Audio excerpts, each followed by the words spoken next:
conéctate. Qué gusto saludarte. Hoy hablaremos de la vida de un hombre que marcó su generación. Yo diría que fue un cristiano radical que impactó a su país con los hechos de una fe firme, pero también con un corazón de siervo. Él es Dietrich Bonhoeffer. De origen alemán, sirvió y murió en su país durante el periodo de la Segunda Guerra Mundial con el régimen nazi de Hitler. Ya hemos hablado un poco de él anteriormente en el podcast que se titula Por amor al prójimo, segunda parte.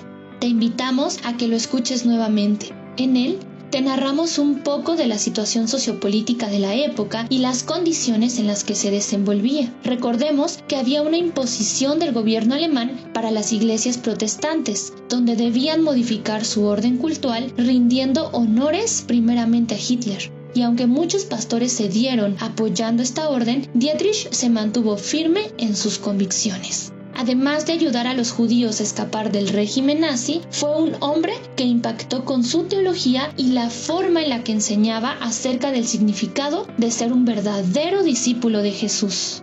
Ahora, acompáñame a leer la palabra de Dios en Romanos 12, versículo 2.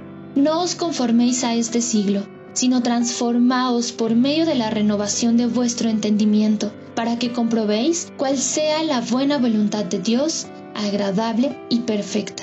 Sin duda alguna, la vida de este gran hombre de Dios refleja y aplica perfectamente lo que dice este texto de las Escrituras.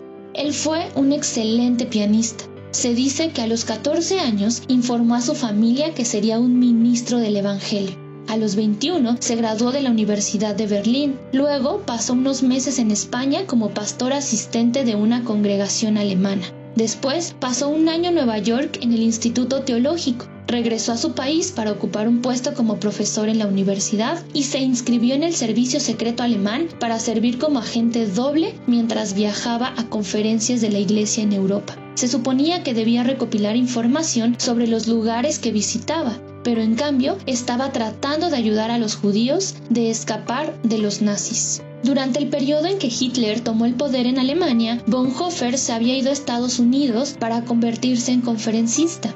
Al no poder con el sentido de responsabilidad en su país, regresó una vez más para apoyar a su pueblo y cuidar del rebaño que Dios le había dado en estos tiempos de dificultad.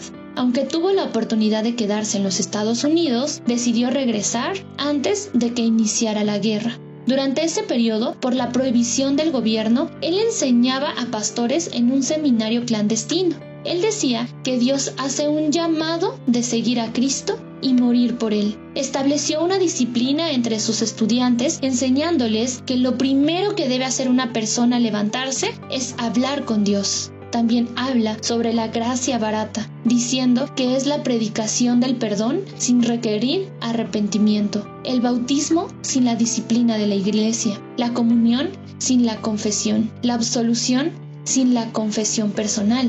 La gracia barata es la gracia sin discipulado, la gracia sin la cruz, la gracia sin Jesucristo vivo y encarnado.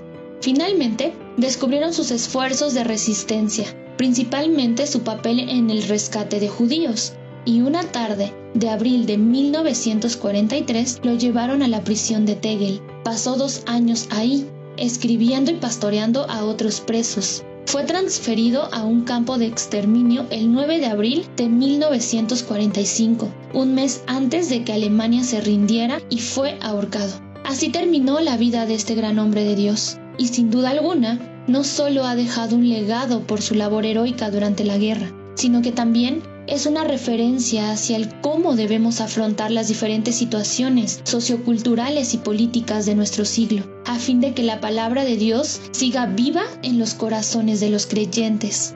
Cada generación tiene retos que superar.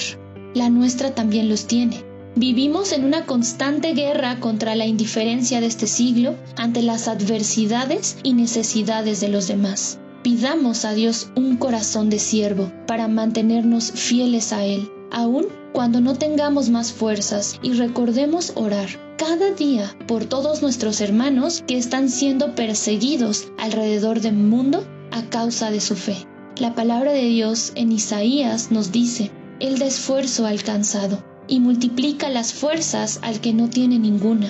Los muchachos se fatigan y se cansan, Los jóvenes flaquean y caen, pero los que esperan a Jehová tendrán nuevas fuerzas.